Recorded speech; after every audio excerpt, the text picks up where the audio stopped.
কতদিন এইভাবে চলবে? পেটের আগুন যা সহ্য হয় না। আমার বাচ্চাগুলো সকাল থেকে এক ফোঁটা ভাতের মারও পায়নি, শুধু পানি খাইয়ে ঘুম পাড়িয়ে রেখে এসেছি। ওরা কাঁদলে আমার বুকটা ফেটে যায় সেলিম ভাই।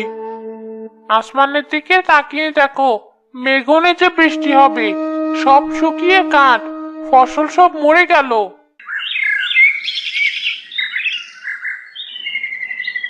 শুধু আসমানের দিকে তাকালে হবে না সেলিম ভাই, আমাদের নিজেদেরও কিছু করতে হবে।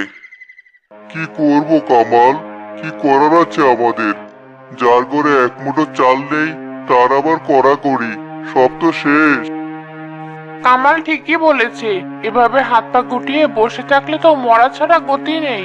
আমাদের মাতব্বরের কাছে যেতে হবে, তার গোলা তো এখনো ভরা। মাতব্বরের কাছে যাব? সে কি আমাদের কথা শুনবে? তার মন তো পাথরের মতো শক্ত। চেষ্টা করতে তো দোষ নেই সেলিনা চাচি। চলুন সবাই মিলে একবার যাই। 10 জনের কথা হয়তো তিনি ফেলতে পারবেন না। চলো তাহলে, শেষ চেষ্টা করে দেখতে ক্ষতি কি, যদি কপালে কিছু জোটে। সবাই মিলে মুরাদ মাতব্বরের বাড়ির দিকে রওনা দেয়।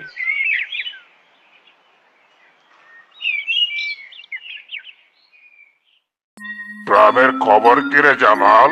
সব শান্ত তো? আমার বিরুদ্ধে কোনো কথা হচ্ছে না তো? সব শান্ত হুজুর, তবে মানুষের পেটে ভাত নেই, মুখে কথাও তেমন নেই, মরা মানুষের মতো ঘুরে বেড়াচ্ছে। ঠিকই বলেছেন হুজুর, একেবারে পুরো গ্রাম নিস্তব্ধ। কি ব্যাপার, তোরা সব এখানে কেন? আমার বাড়ির সামনে এভাবে দল বেঁধে এসেছিস কেন? কোনো নালিশ আছে? মাতব্বর সাহেব, আমরা খুব বিপদে পড়ে আপনার কাছে এসেছি। বিপদ? কিসের বিপদ? আপনি কি গ্রামে থাকেন না? চোখে দেখেন না মানুষের কি অবস্থা? না খেয়ে ধুকে ধুকে মরছে সবাই, বাচ্চারা খাবারের জন্য কাঁদছে। তো আমি কি করব? আমি কি আসমান থেকে খাবার এনে দেব? ফসল হয়নি, সেটা প্রকৃতির দোষ। আমার দোষ কোথায়? আপনার গোলা তো এখনো চালে ভরা মাতব্বর, যদি সেখান থেকে কিছু সাহায্য করতেন তাহলে গ্রামের মানুষগুলো প্রাণে বাঁচতো। আমার গোলা ভরা না খালি সেটা তোদের দেখতে হবে না। আমি কি ওগুলো দান করার জন্য রেখেছি? নিজের টাকায় কিনেছি, নিজের পরিবারের জন্য রেখেছি। তোদের দেব কোন হিসাবে? আমরা তো একেবারে বিনামূল্যে চাইছি না। যখন আবার সুদিন আসবে, আমরা সবাই মিলে আপনার এই ঋণ শোধ করে দেব, দ্বিগুণ করে শোধ দেব। যাদের আজ খাওয়ার পয়সা নেই, তারা নাকি আমাকে দ্বিগুণ শোধ করবে। যা যা, এখান থেকে ভাগ সব। আমার সময় নষ্ট করিস না। জামাল, আনোয়ার, এদের সবাইকে রাস্তা দেখিয়ে দে। হুজুরের কথা শুনতে পাসনি তোরা? যা সব, নিজের রাস্তা মাপ। আপনি এত নির্দয় হবেন না মাতব্বর, এই মানুষগুলোর অভিশাপ লাগবে আপনার। একটা গ্রাম মরে গেলে আপনি একা বেঁচে থেকে কি করবেন? চুপ কর বেটি, আমার সাথে মুখে মুখে তর্ক করিস? বেশি কথা বললে গ্রাম ছাড়া করে দেব। বের হ আমার বাড়ি থেকে এখনই।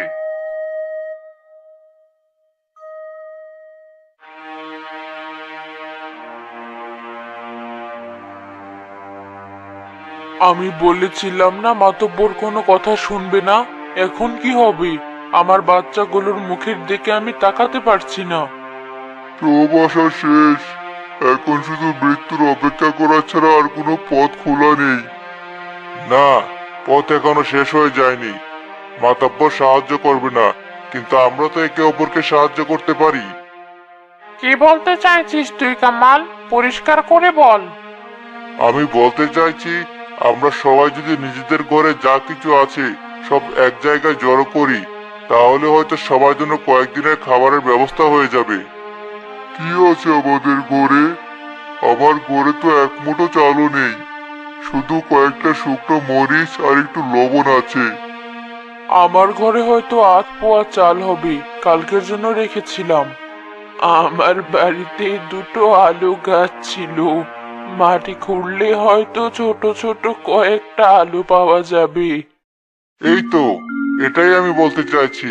কারো করে চাল, কারো করে আলু, কারো করে লবণ। কারো উঠানে হয়তো একটা লাউ ধরে আছে, কারো পুকুরে হয়তো এখনো কয়েকটা ছোট মাছ বেঁচে আছে। আমরা যদি সব এক জায়গায় করি তাহলে খিচুড়ি রান্না করা যাবে। সেই খিচুড়ি গ্রামের সবাই মিলে ভাগ করে খেতে পারবো। দারুণ বুদ্ধি কামাল। একা খেলে হয়তো একদিনও চলবে না, কিন্তু সবাই মিলে খেলে আমরা হয়তো আরো কয়েকটা দিন লড়াই করতে পারবো। কিন্তু এই কাজটা করবে কি? সবার বাড়ি থেকে জিনিসপত্র সংগ্রহ করা, রান্না করা, তারপর সবাইকে ঠিক মতো ভাগ করে দেওয়া, এটা তো একটা বিশাল কাজ। আমরা সবাই মিলেই করব। পারবি না পা শিরি না পা। আপনারা যদি নারীদের সংগঠিত করার দায়িত্ব নেন, আমি আর সেলিম ভাই পুরুষদের সাথে কথা বলবো। আমরা বাড়ি বাড়ি যাব, যার যা আছে তাই চেয়ে আনবো। আমি রাজি। বসে বসে মরে যাওয়ার চেয়ে লড়াই করে মরা অনেক ভালো। চলো শিরিন, আমরা এখনই সেলিনা চাচির ঘর থেকে কাজ শুরু করি। ঠিক আছে, কিন্তু রান্নার জন্য একটা জায়গার দরকার হবে, আর অনেক বড় হাঁড়ি পাতিল লাগবে। জায়গা হবে গ্রামের খোলা মাঠটা, আর হাঁড়ি পাতিল যার বাড়িতে যা আছে সব নিয়ে আসলেই হবে। চলুন, আর এক মুহূর্ত দেরি করা ঠিক হবে না। সবাই নতুন উদ্যমে নিজ নিজ কাজে লেগে পড়ে।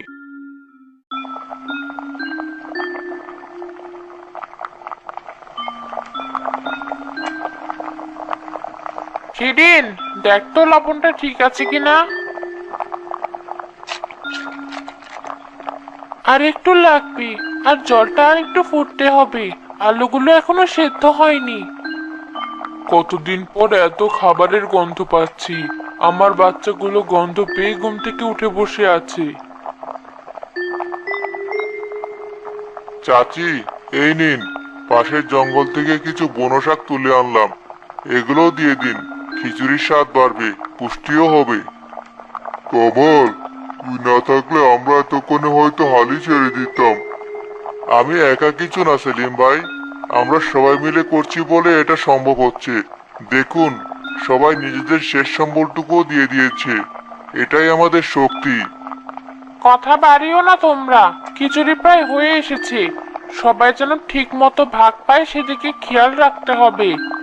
শিরিন, তুমি একটা তালিকা করে ফেলো, কোন বাড়িতে কতজন সদস্য, সেই অনুযায়ী আমরা বাটিতে বাটিতে ভাগ করে দেব। আমি সেই কাজটা করে রেখেছি, একটি শিশুও যেন বাদ না যায়। কিছুক্ষণ পর খিচুড়ি রান্না হলে সবাই সারিবদ্ধভাবে দাঁড়িয়ে বাটি পেতে নেয়। শিশুদের আগে দেওয়া হয়। ক্ষুধার্ত মানুষগুলোর মুখে বহুদিন পর তৃপ্তির হাসি ফুটে ওঠে।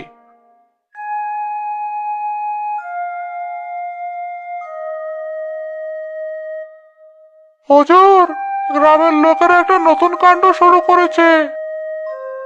আবার কি কাণ্ড? ওই যে কমল নামের ছোকরাটা, সে সবাইকে নিয়ে মাঠে একজোট হয়েছে। সবাই নিজেদের ঘরে চাল ডাল এক করে রান্না করছে আর ভাগ করে খাচ্ছে। বলিস কি? তাহলে তো ওরা আমার কাছে আর সাহায্যের জন্য আসবে না। আমার ক্ষমতা তো তাহলে কমে যাবে। ঠিক তাই হুজুর, সবাই এখন কামালের প্রশংসায় পঞ্চমুখ। আপনাকেই তো বরং সবাই গালাগালি করছে, বলছে মাথা পড়ে একটা শয়তান। এত বড় সাহস! আমার গ্রামে আমার বিরুদ্ধে ষড়যন্ত্র! এটা এখনই থামাতে হবে।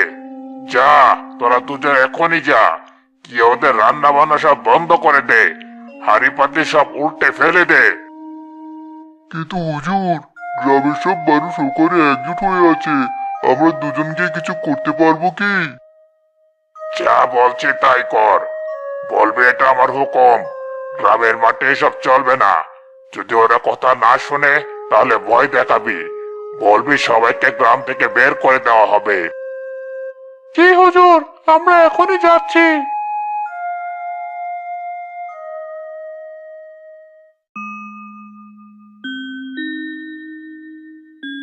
গতকালের ব্যবস্থাটা খুব ভালো ছিল। আজ আরো দুটো পরিবার তাদের জমানো চাল নিয়ে এসেছি। এভাবেই আমরা টিকে থাকবো, একতাই আমাদের বল।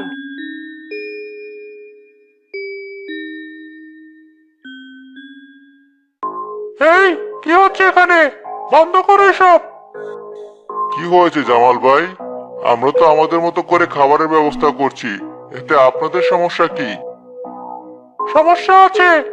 মাতব্বর সাহেবের হুকুম, এই মাঠে এসব রান্না বান্না চলবে না। এখনই সব বন্ধ করো। কেন চলবে না? এই মাঠ কি মাতব্বরের একার সম্পত্তি? এটা গ্রামের সবার। আমরা আমাদের জায়গায় রান্না করছি। মুখে মুখে তর্ক করিস না পারবিন, যা বলছি শোন, নাহলে ভালো হবে না। আমরা কিন্তু ওই হাড়ি উল্টে ফেলে দিতে এক মুহূর্ত দেরি করবো না। থামো নানোয়ার ভাই, এই হাড়িতে শুধু চাল ডাল নেই, এই গ্রামে শিশুদের জীবন আছে। এটা যদি মাটিতে ফেলে দেন তাহলে আপনি শুধু খাবার নষ্ট করবেন না, কতগুলো নিষ্পাপ শিশুর মুখের খাবার কেড়ে নেবেন। এই দায় কি আপনি নিতে পারবেন? ঠিক বলেছে কামাল, আমাদের মারতে চাও মেরে ফেলো, কিন্তু আমাদের বাচ্চাদের খাবার কেড়ে নেও না। গ্রামের সব নারী পুরুষ জামাল ও আনোয়ারের সামনে এসে দাঁড়ায়।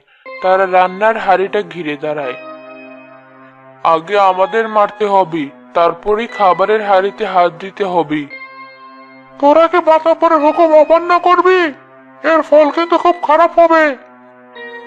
মাতব্বরকে গিয়ে বলবেন গ্রামের মানুষ নাকে মরার চেয়ে লড়াই করে মরতে রাজি। চলে যান, আমাদের অনেক কাজ বাকি। জামাল ও আনোয়ার কিছুটা ভয় পেয়ে এবং অপমানিত হয়ে পিছু হটে।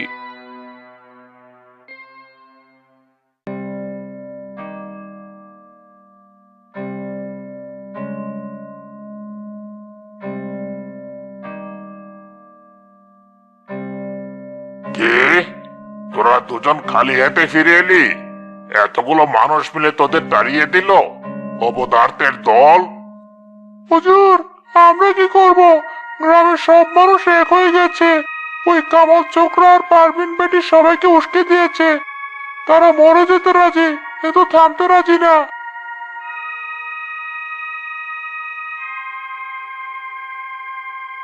হুম, তাহলে অন্য পথ ধরতে হবে। ওদের খাবারের উৎস বন্ধ করে দিতে হবে। ওরা চাল ডাল পায় কোথেকে? সবাই নিজেদের ঘর থেকে তো দিচ্ছে হুজুর। তাহলে এখন থেকে আর কেউ নিজের ঘর থেকে কিছু দিতে পারবে না। তোরা পুরো গ্রামে ঘোষণা করে দে, যেই সম্মিলিত রান্নাঘরে চাল বা অন্য কিছু দেবে তাকে গ্রাম থেকে বের করে দেওয়া হবে। তার জমি জমা সব আমি বাজেয়াপ্ত করব। এটা কি ঠিক হবে হুজুর? এতে তো গ্রামের মানুষ আরো খেপে যাবে। চেপে গেলে যাবে, না খেয়ে থাকলে 2 দিন পরে কামাল আর পারবিনের কথাই ভুলে যাবে সব। তখন আবার আমার পায়ের এসে পড়বে। যা, এখনই ঘোষণা করে দে। আর গ্রামের সব প্রবেশ পথে পাহারা বসা, বাইরে থেকেও যেন কোনো সাহায্য আসতে না পারে। জামাল ও আনোয়ার অনিচ্ছা সত্ত্বেও হুকুম পালনে বেরিয়ে যায়।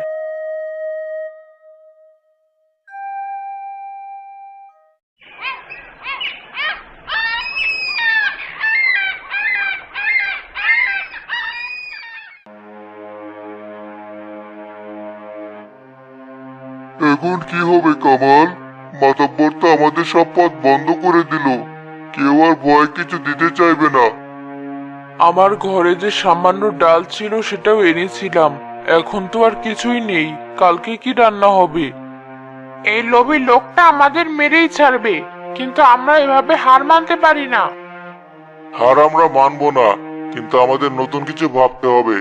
আমাদের এমন একটা খাদ্য উৎস খুঁজে বের করতে হবে যেটা মাতব্বরের নিয়ন্ত্রণের বাইরে।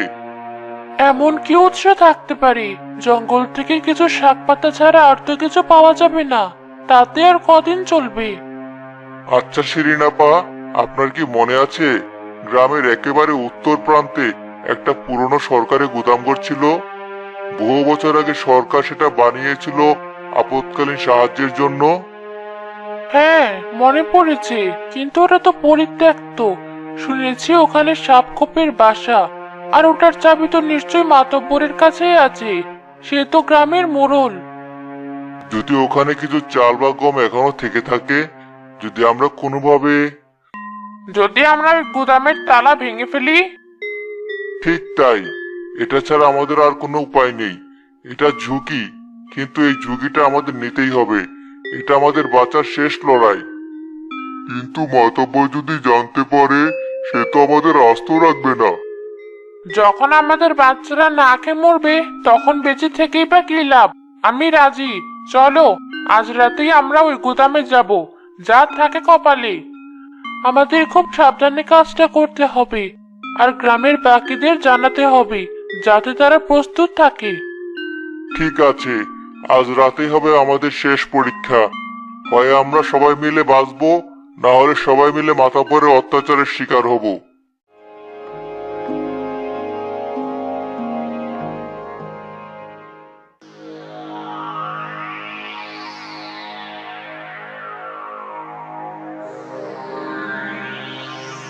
কি অন্ধকার! আমার তো গা ছমছম করছে। ভয় পেও না সেলিম ভাই, তোমরা সবাই তৈরি তো? আমরা তৈরি। শাবল নিয়ে এসো, একটাই আঘাত করতে হবে, শব্দ যেন বেশি না হয়। দুজন গ্রামবাসী এগিয়ে এসে গোদামের পুরনো তালায় শাবল দিয়ে আঘাত করে। কয়েকবারের চেষ্টা করার পর একটা শব্দ হয়ে তালাটা ভেঙে যায়। খুলে গেছে, তাড়াতাড়ি ভেতরে চলো।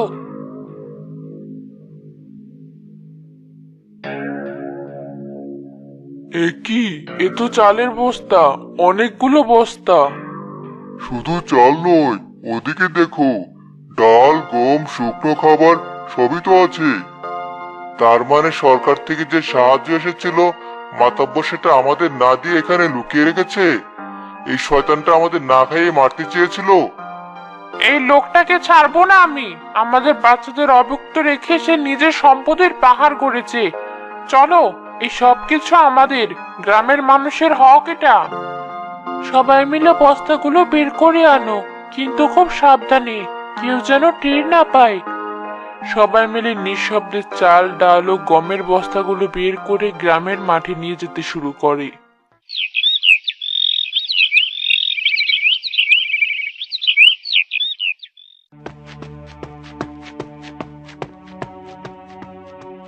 হুজুর, সর্বনাশ হয়ে গেছে। কে হয়েছে? এত সকালে চেঁচাচ্ছিস কেন? গ্রামের লোকেরা উত্তর দিকে সরকারি গুদামের তালা ভেঙে সব চালটা লুট করে নিয়ে গেছে। কে বলিস কি তুই? মানে সরকারি মাল ওরা লুট করেছে? ওদের এত বড় সাহস! চল, এখনই চল, আমি নিজের চোখে দেখবো। কামালটাকে আজ আমি জানি শেষ করে ফেলবো।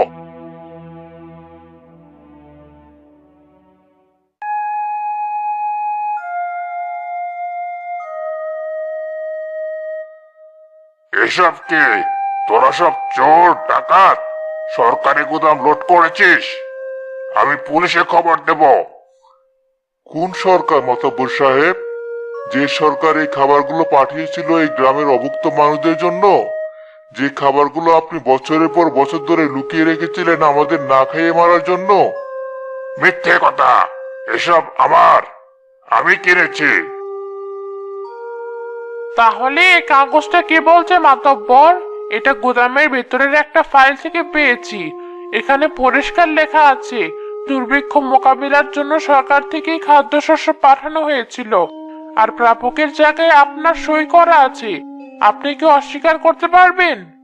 মুরাদ মাতব্বর কাগজটা দেখে ফ্যাকাশে হয়ে যায়। আপনি শুধু চোর নন, আপনি একজন খুনি। আপনি পুরো একটা গ্রামকে হত্যা করতে চেয়েছিলেন নিজের লোভের জন্য। আমি আমি তোরা আমাকে চিনিস না। আমি তোদের সবাইকে দেখে নেব। আপনাকে আর কিছু দেখাতে হবে না মাতব্বর, আপনার দিন শেষ।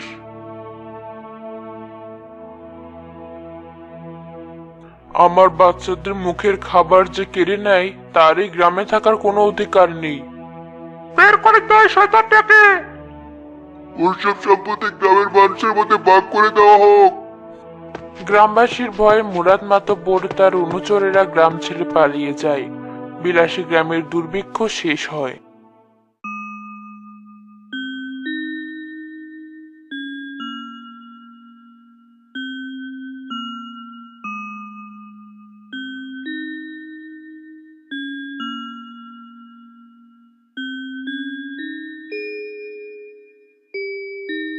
আজ কতদিন পর মনে হচ্ছে আমরা সত্যি সত্যি বেঁচে আছি। আমার বাচ্চারা আজ পেট ভরে খেয়েছে, এর চেয়ে বড় শান্তি আর কিছুতে নেই। সব আল্লাহর ইচ্ছা আর তোমাদের প্রচেষ্টা। এখন আমাদের নতুন করে সব শুরু করতে হবে। এই সংগৃহীত খাবার দিয়ে আমরা অনেকদিন চালিয়ে নিতে পারবো। এর মধ্যে সবাই মিলে আবার চাষাবাদ শুরু করতে হবে। আর কোনোদিন আমরা কোনো মাতব্বরের উপর ভরসা করে বসে থাকবো না। আমাদের গ্রাম আমরাই চালাবো। সবাই মিলে সিদ্ধান্ত নিব, সবাই মিলে কাজ করব। ঠিক তাই পারবিন আপা। এই দুর্ভিক্ষ আমাদের অনেক কিছু কেড়ে নিয়েছে, কিন্তু একটা জিনিস দিয়ে গেছে, একতা। আর এই একতাই আমাদের সবচেয়ে বড় শক্তি। বিলাসী গ্রাম আর কোনোদিন কারো বিলাসিতার বস্তু হবে না। এই গ্রাম হবে আমাদের সবার।